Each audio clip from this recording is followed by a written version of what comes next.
டாஸ்மாக் கடையில் உயர் ரக மது விற்பனை, பணியாளர்களை அரசு ஊழியர்களாக்க பரிசீலனை.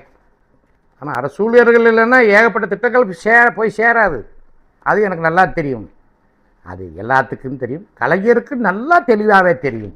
பத்திரிகையாளர்கள், அரசு ஊழியர்கள் எவ்வளோ முக்கியம் தெரிஞ்சு வச்சுருந்த ஒரு ஞானி அவர். சரி விடுங்க, டாஸ்மாக் கோரிக்கைக்கிறோம். பழைய ஓய்வு திட்டத்தை செயல்படுத்த முடியல, புதிய ஓய்வு திட்டமும் சரியில்லைங்கிறாங்க. ஒரு விஷயம் போச்சுக்கணும், பொதுமக்களும் குறியாகங்கிறீங்க.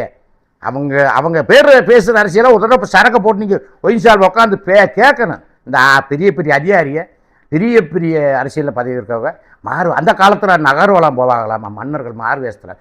என்ன நடக்குதுன்னு. ஆமாம், நகர்வலம் மாறுவரில் போட்டிங்கன்னா முக்கியமாக ஒய்சால்குள்ளே போய் பாருங்க, ஊர் அரசியல் பூரா அங்கே இருக்குது. அவங்கள போதக்கராக்கின்னு மட்டும் பேசிடாதீங்க. எவ்வளோ பேசுகிறாங்க தெரியுங்களா?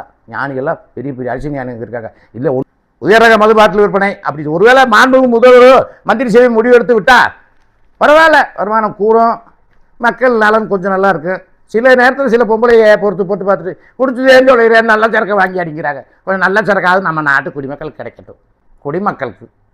குடிமக்களுக்கு நல்ல சரக்காக கிடைக்கட்டும். நல்ல சரக்காக வாங்கி நான் கடையாக சொல்கிறேன். பாவம் என் சகோதரிமார்கள், அவங்க மனைவிமார்கள், அந்த குடிமக்கள் நிம்மதியாக இருக்கட்டும். ஏதோ ஒரு பிள்ளை ஒட்டியில் கரை சேர்க்கிறவர்கள் இருப்பாங்க. 100 ரூபா பாட்டிலுக்கே 10 ரூபா வாங்கினாங்க. திமுக ஆட்சியில் 10 ரூபாய்க்கு 10 ரூபா வாங்குறப்ப ஏன் எடுக்கிறாங்கன்றானா? அதே வாங்கி தொலைங்க, உங்களுக்கு நிரந்தரம்லாம் பண்ண முடியாது, சம்பளம்லாம் கூட முடியாதுன்னு சொல்லியிருப்பாங்க. இதெல்லாம் யோசிச்சு பார்க்கணும். மேலாம் இப்போ நீங்கள் 100 ரூபாய்க்கு 10 ரூபா வாங்கல, 500 ரூபா பாட்டில் 1000 ரூபா பாட்டில் விலை உயர்வு பாட்டெல்லாம் விற்கிறப்ப அதுக்கெல்லாம் எப்படி 60 ரூபா 100 ரூபா பர்ஸ்டேஜ் தானே? அந்த பாட்டிலுக்கு 10 ரூபா, பாட்டிலுக்கு 10 ரூபா ஐயா பாடிச்சார்ல சார், பர்ஸ்டேஜுக்கு போயிடுச்சுன்னா உங்களை நிரந்தரமாக்குங்க, சம்பளத்தை கொடுக்கணும்னு கோரிக்கை வைக்க மாட்டாங்க. இப்படியெல்லாம் சில விஷயம் இருக்குங்கய்யா. இது அவர் ஸ்டாலினே சொல்ல தெரியல. சில அரசியல் காப்பு பிரமாணம் சொல்லுவாங்க, ரகசிய பிரமாணம்னு. அதை அவர் சொல்ல தெரியலையோ என்னமோ தெரியல.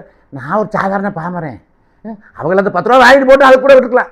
அது ஒரு பெரிய பிரச்சனையான பழைய சீன் போட்டு. மாண்புமிகு முதல்வரையாவுக்கு கடைசி ஒரு சின்ன விண்ணப்பம், பின்குறிப்புன்னு வச்சுக்கோங்கய்யா. அதாவது நான் தவறான கோலாசுரை தப்பாக தயவு செஞ்சு நினச்சிடாதீங்க. 10 ரூபா வாங்கினாங்க, வெளிநாட்டு பாட்டில் இறக்குமதி பெரிய, அதுக்கு தகுந்த மாதிரி 50 கூட வாங்கிட்டு போகிறாங்க. இந்த சம்பளத்தை கூட எங்களை நிரந்தரமாக்கு அப்படிங்கிற பிரச்சனை அது கொஞ்சம் ஒழிஞ்சு போயிடும். ஒருவேளை அப்போ அரசு ஊழியர்லாம் லஞ்சம் வாங்குறதுனாலதான் கோரிக்கை ஸ்ட்ராங்காக வைக்காம அப்பப்போ பேருக்கு அப்படியே அடையாள போராட்டம் வச்சுட்டு போயிடாங்களோடு இதை கேட்குற பொதுமக்கள் கூட கேட்கலாம். நான் லஞ்சத்தை ஊக்குவிக்கிறேன்னு என் மேலே கூட பழைய போடலாம், தப்பாக கூட கமெண்ட் அடிக்கலாம். கேட்குறவங்க மண்டையில் முடியல மாதிரி காதில் மைக்கில் நினச்சிட்டு போகிறேன் நான். பேசிட்டு போங்க கமெண்ட் அடிக்கிறவங்க. முதல்வர் ஐயா புதுசாக வந்திருக்கிற அரசியலுக்கு புதுசு, எம்எல்ஏ புதுசு.